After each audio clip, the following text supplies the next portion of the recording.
O kiwi é uma ave que não voa. Não voa e é noturno. As penas do kiwi evoluíram para filamentos amolecidos, semelhantes à pele, e as suas narinas migraram para a ponta do seu bico longo, que ele usa para cheirar a terra do seu habitat florestal da Nova Zelândia para encontrar as famosas minhocas gigantes do arquipélago. Fora isso, o seu ovo é gigantesco. E além de todas essas características muito peculiares do kiwi, vem conhecer mais sobre ele aqui nesse vídeo de hoje.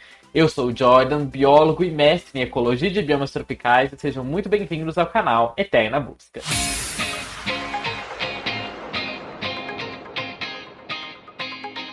O mais estranho sobre o kiwi é que ele põe um ovo que pode pesar até 1/4 da sua massa corporal. Proporcionalmente, é de longe o maior ovo de um pássaro do mundo. Imagine uma galinha botando um ovo de 0,5 quilo, ou então um ser humano dando à luz a uma criança de 4 anos totalmente formada. E vocês veem, olhem só, nessa imagem, um paralelo com o ovo de várias espécies.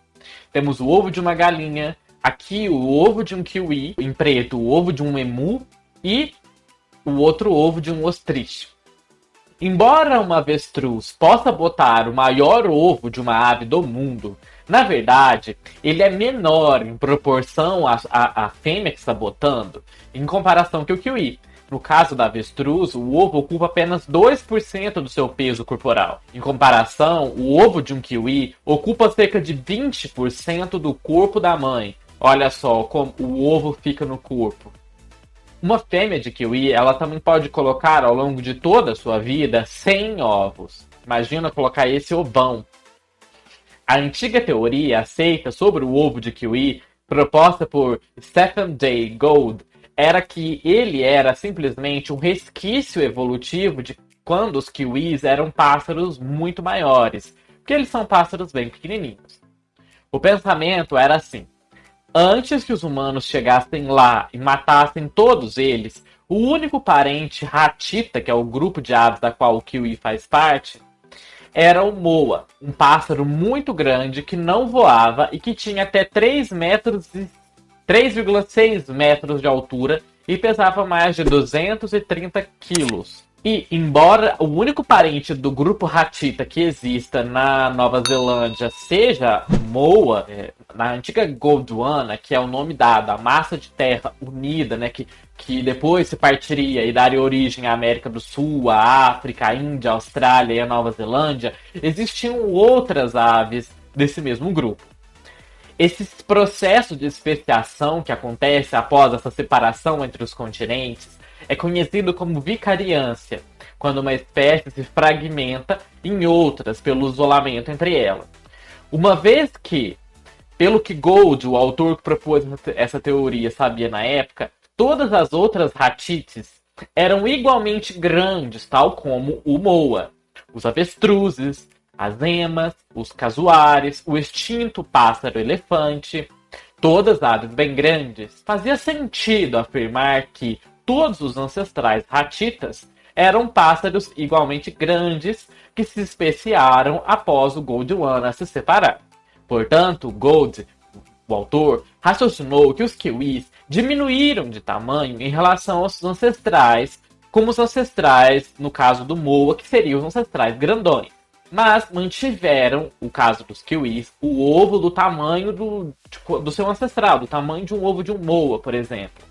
Em suma, não foi uma adaptação que teria dado qualquer vantagem competitiva aos kiwis. Foi apenas uma relíquia que a seleção natural não teria selecionado. Essa suposição faz ainda mais sentido considerando que até os colonizadores polinésios chegarem com os ratos no século XIII na região da Nova Zelândia, não houve nenhum grande predador que se alimentasse de ovos dos kiwis na Nova Zelândia, para que pudesse incentivar que esses animais pudessem colocar um ovo menor e que também desencorajasse a perda de mobilidade que vem dos animais das fêmeas adultas que estão carregando esse ovo enorme. Porque, imagina, andar com um ovo desse tamanho dentro do corpo. Elas andam bem devagarzinho. Como não tinha um predador para elas, até a chegada ali no século XIII desses ratos, dificilmente, e outros animais também que chegaram, ela teria outro problema em andar lentamente. Mas existe uma outra teoria mais recente. Em 2010, novas pesquisas investigando a árvore genealógica das aves começaram a fazer essa teoria parecer um pouco mais duvidosa. Existe uma ordem de pássaros terrestres do tamanho de um perdiz, chamados de tinamos, que incluem espécies que vão do México até o extremo sul das Américas, alguns dos quais colocam ovos de cores muito brilhantes e chamativas, e muitos dos quais podem voar, apesar de voar mal. Olhem só esse ovo azul, bem coloridinho e bonitinho. Ah, e olha só eu achei esse esquema de como são as cores de várias espécies. Tem azul, verde, marrom, bem bonitinhos dos tinamous, os ovos. Apesar das óbvias diferenças externas, o tinamous compartilha uma estrutura de crânio bem semelhante, de um crânio mais primitivo, semelhante com os ratites. E os tinamous e os ratites são os únicos pássaros do táxon dos paleognatas. As outras 99 espécies de pássaros do mundo são todas chamadas de neognatas. Olha só, o grupo que vocês podem ver aqui nessa filogenia, todo esse grupo dos paleognatas, que dão origem às ratitas e também aos tinamous, e todo o resto de aves está aqui presente nos neognatas. Os pesquisadores há muito pensavam que os tinamous e as ratites eram um grupo irmão, mais aparentado. Mas em um artigo publicado em 2010 na Systematic Biology, a análise de DNA mitocondrial descobriu que o parente mais próximo da gigante e extinta moa não era o kiwi, como se pensava antes. O parente mais próximo do moa não era o kiwi, como se pensava, nem a ema ou mesmo o avestruz. Era o pequeno tinamou, bem despretensioso, com as asas em movimento e tudo, né? Que os tinamous, conseguem voar. Olha só nesse esquema, ó. Aqui vocês veem que o grupo dos tinamous, ele é um grupo bem próximo, né? Como os raminhos partem de um mesmo lugar, do grupo do moa, da extinta ave moa. Enquanto que as outras ratites estão em outros ramos mais longínquos. Essa descoberta mudou a suposição de que grandes pássaros de Gondwanas deram origens a todas as ratites. Talvez um pequeno pássaro voador tenha pousado em cada continente em um momento diferente, e esse pássaro que chegou teria perdido, independentemente, o poder de voar e teria evoluído para os grandes pássaros de hoje, possivelmente preenchendo os nichos ecológicos deixados abertos pela extinção em massa recente que ocorreu dos dinossauros nesse período em que eles chegaram nesses novos continentes separados. E agora vamos ver um pouco dessas vantagens de ter esse ovão, porque nem tudo também é desvantagem. Embora botar um ovo tão grande possa ser doloroso e talvez desvantajoso, existe uma vantagem. A maioria dos ovos de pássaros tem entre 35% a 40% de gema, mas o ovo do kiwi tem 65% de gema. A gema nutritiva, ela produz filhotes de kiwi que eclodem totalmente emplumados e independentes. E é tão enorme que ele continua a sustentá-los durante a primeira semana de vida. A gema continua sustentando o filhote, mesmo depois que ele saiu do ovo. Nessa época, os filhotes podem se sustentar e os pais do kiwi raramente precisam alimentar os seus filhotes, que acabaram de nascer nessa primeira semana de vida. A fêmea do kiwi é uma das 1% de aves do planeta que possui 2 ovários funcionais, porque todo o resto de aves não tem ovários funcionais. Lembrando que nós já falamos aqui do ovário das fêmeas e também da vagina das fêmeas, do caso de pássaros, né, das patas. Então, se você quiser ver a vagina das patas, confere esse vídeo aqui que eu falo bem sobre esse aspecto da evolução da vagina e como é bastante peculiar isso das aves. Confere lá. O restante, né, das aves possui só um ovário que funciona. Para produzir um ovo tão grande, a fêmea do kiwi ela deve comer 3 vezes mais do que o normal. O ovo cresce para ocupar de 15% a 20% de toda a sua massa corporal. E a sua barriga, né, de grávida, digamos assim, ela se projeta tanto que acaba tocando o solo enquanto ela anda. A fêmea tem que andar com as pernas bem afastadas para poder acomodar esse ovo. Às vezes, a fêmea molha a barriga em água fria para dar uma sensação de frescor para a pele que fica inflamada e esticada por causa do grande ovo. E isso ajuda também a aliviar um pouco o peso, porque ela está dentro d'água. Pouco antes de o ovo ser posto, ele ocupa tanto espaço dentro da fêmea que sobra pouco espaço para comida. E ela vai jejuar por 2 ou 3 dias antes da postura, né? Antes de botar esse ovo. Na maioria das espécies de kiwi, o tamanho típico da ninhada é um ovo. A exceção é, tipo assim, quando falo ninhada, é o tanto de ovos que eles vão botar por vez. Então, assim, a cada vez durante o ano, ela bota, né, a maioria das espécies, um ovo. A única exceção é o kiwi marrom, que geralmente põe 2 ovos. Ela bota um, logo em seguida bota o segundo. E olha só, o kiwi marrom com seus 2 ovinhos, beleza? Reparem que as penas deles, como eu falei no começo, olha só, não parece muito penas, né? Parece mais pelos. Embora enorme, o ovo é posto rapidamente. E para as fêmeas de kiwi marrom e kiwi malhado, o seu trabalho está concluído. A fêmea sai da toca e é o macho que vai lá chocar os ovos. Nas outras espécies de kiwi, o kiwi macho e a fêmea compartilham essa incubação dos ovos. Ao contrário de outra ave que nós já falamos aqui no canal, dos pavões, que o pavão macho não tá nem aí depois que ele vai lá e faz o serviço dele de copular com a fêmea. É ela que se vire. Aqui não, aqui é o macho que se vira para chocar esse ovo.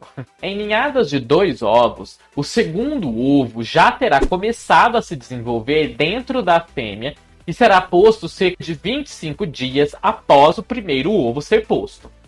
É raro, mas não desconhecido, que um terceiro ovo seja produzido, especialmente se um dos primeiros ovos for perdido, for quebrado, ou então for coletado como parte da operação Nest Egg, uma forma que foi se desenvolvida na Nova Zelândia para tentar preservar os ovos na região, porque eles são espécies bastante vulneráveis e ameaçadas às ações humanas. Então, essa operação Nest Egg tira os ovos dos pais e coloca em uma chocadeira para que aumente a quantidade de kiwis presentes na Nova Zelândia. A espécie que mais coloca ovos é o kiwi marrom, que costuma botar de 2 a 3 ninhadas por ano. Vamos entender um pouco sobre como é dentro do ovo para nós entendermos um pouco sobre o embrião do kiwi. E aqui, isso que nós vamos falar vale para todas as aves, né? A gema ela é construída em camadas, um pouco como uma cebola, se podemos pensar assim. Em cada camada, cada uma dessas camadas é projetada para ter exatamente o que o embrião em desenvolvimento precisa em cada estágio da sua formação. A gema ela alimenta o embrião que está em crescimento. Nem tudo dessa gema é usado antes que o embrião nasça, que ele saia do ovo. O resto dessa gema ela é armazenada dentro do abdômen do pintinho, para então dar-lhe sustento nos primeiros dias após sair do ovo. Isso então é conhecido como saco vitelínico, que vocês estão vendo aqui, tá vendo, ó? Esse saquinho que está conectado aqui onde seria o umbigo do pintinho, isso depois, quando ele está mais próximo de nascer, entra para a barriguinha dele e vai continuar dando nutrientes nos primeiros dias de vida daquele animal. No caso do kiwi, pode ser durante uma semana de vida inteira, porque tem uma gema muito grande. O pintinho se desenvolve na parte superior da gema. Vê esse esquema? Olha, é como se eles ficassem ali tipo num travesseirinho em cima de onde está a gema. A gema, ela é o travesseiro, podemos dizer, e a membrana da gema, ela é a rede. E ela é suspensa em cada extremidade para permitir que o embrião fique sempre por cima dessa gema. Não importa se os ovos rolem. Tá vendo? Ó, tem essa estrutura em volta do filhotinho. Ela mantém ele naquele lugar sempre em cima de onde está a gema. Fixa isso nas laterais do ovo. E o fato do embrião estar em cima da gema é fundamental, porque senão o embrião morre. Se um ovo estiver de cabeça para baixo, se ele ficar embaixo da gema, ele morre. Isso porque o embrião ele obtém oxigênio de pequenos poros na casca do ovo. Sentando-se em cima desse travesseiro de gema, o embrião pode acessar prontamente esse oxigênio que vem dessa região que vocês veem aqui no ovo, que é uma câmara de ar logo acima de onde ele está. Os poros de um ovo de kiwi tem a forma de um funil duplo, diferente de espécies de pássaros que têm os seus próprios designs de poros. Então, para que o embrião possa respirar normalmente, ele precisa estar nessa posição para que não atrapalhe ele chegar nessa câmara de ar. Os ovos de kiwi têm uma casca muito fina e eles são muito frágeis. Isso, junto com a gema muito rica e a longa incubação em uma toca subterrânea, úmida e quente, torna os ovos de kiwi muito suscetíveis às infecções. Quando o papai kiwi sai da toca, né, porque é o papai que choca, para se alimentar à noite, o ovo esfria e então ele suga o ar da toca, que vai ficar naquela câmara de ar, e permite as trocas de oxigenação dentro do ovo lá que o pintinho está. Outra curiosidade é que os ovos possuem uma alta concentração de compostos antimicrobianos, por causa dessa característica que eu disse antes. Eles possuem níveis recordes de uma proteína chamada ovo inhibitor, que protege contra o ataque de fungos. Além disso, a ovotransferina transporta o ferro 3+, que priva as bactérias de ferro livre que elas necessitam para o seu metabolismo. E essa é a principal defesa antimicrobiana conhecida no caso dos kiwis e de outras aves também, mas mais pronunciado ainda no caso dos kiwis. O embrião se desenvolve até o estágio de alguns milhares de células dentro da fêmea antes que o ovo saia dela. Antes que ela bote, ele já começou a se desenvolver. Mas após a postura do ovo, após ela botar, o ovo esfria e então o desenvolvimento para, até que a incubação comece. A incubação é o macho ficar lá sentado, permitindo o calor constante. Desse modo, até que o segundo ovo venha, o primeiro ovo está num estado de gelo, né, parado, sem estar sendo incubado. E ele não vai iniciar sua incubação até que o segundo ovo seja posto. Os filhotes de kiwi vão nascer mais próximos e reduzirão os dias de incubação do macho. Nesse caso que eu estou descrevendo aqui, né? Por que tem que ficar parado primeiro e ele não vai desenvolvendo? Porque senão o macho teria que ficar muito mais tempo chocando. Então espera, né? Trava ali, digamos assim, o crescimento do embrião para que todos cresçam juntos, nasçam juntos e aí diminui o tempo que o macho vai ficar ali. A eclosão é um processo que requer muita energia e pode durar dias. O processo todo de choca demora de 70 a 85 dias. E o bebê kiwi, o filhotinho, pode demorar até uma semana para sair totalmente do ovo. E como que o filhote nasce? Em uma extremidade do ovo está uma pequena bolsa de ar chamada célula de ar, que nós descrevemos anteriormente. Vocês veem aqui, ó, esquematizado. Esquematizado não, uma foto, né, de como é essa air pocket, nessa câmara de ar. O filhote do kiwi enfia o seu bico nesse espaço, porque assim, eu falei antes que eles estão respirando por troca dessa câmara de ar, mas não é que ele enfia o bico ali, não. É as trocas que ocorrem entre os tecidos, entre essa câmara de ar e o tecido onde ele está lá do líquido amniótico. Quando ele vai nascer, ele fura essa camada que ele está e fura até chegar o seu biquinho ali na câmara de ar. Antes do filhote furar essa camada de ar, o oxigênio dele vem pelos vasos sanguíneos que estão ao redor do ovo, como vocês veem esquematizado aqui, ó, que está irrigando o ovo, que está transferindo os nutrientes para e permitindo a respiração do embrião e permitindo essa troca gasosa entre o embrião e o ambiente. Essa região, né, em que o filhote do kiwi está antes dele nascer funciona tipo a placenta dos mamíferos. Quando o pintinho perfura essa membrana, que ela é chamada de pipa interna, leva de 2 até 3 dias para ele abrir a casca com o bico e o pé também, que ele ajuda. Porque ele fura ali, aí ele chega ali. Então ele vai demorar mais esse tempinho para tentar quebrar, para poder chegar na casca. Porque ele ainda não tinha chegado na casca. O kiwi, ele não tem dente de ovo, como a maioria dos outros pássaros. Então ele precisa empurrar e chutar para quebrar, para escapar da casca.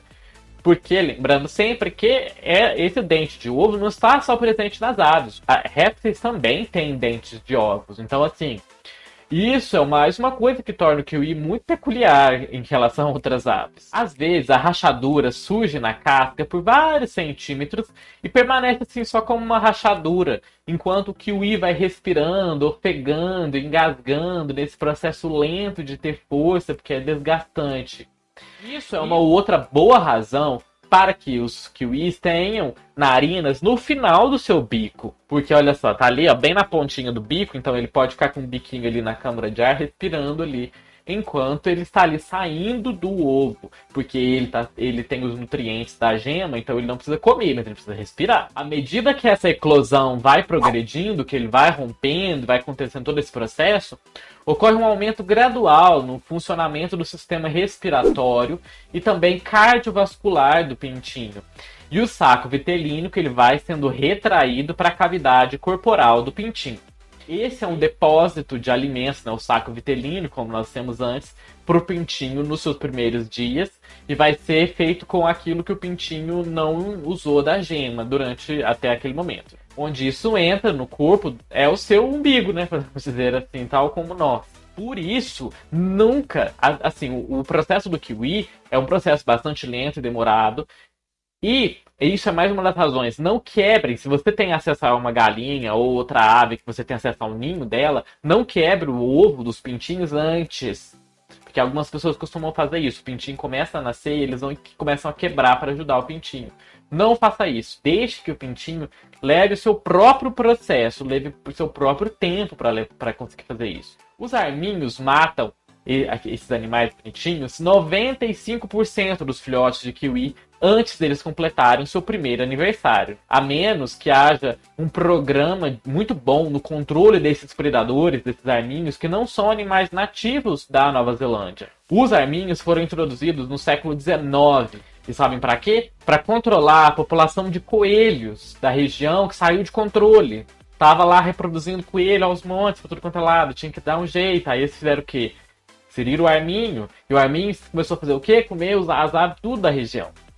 É claro, manter um bom controle dos cães também mantém os kiwis seguros para que eles possam continuar reproduzindo e fazendo com que os seus filhotes continuem nascendo e crescendo. Porque os cães nossos também são uma grande ameaça, porque os kiwis não correm muito, não voam, tadinho, né? Eles são assim, tem uma grande dificuldade. O cachorro matar eles é muito fácil.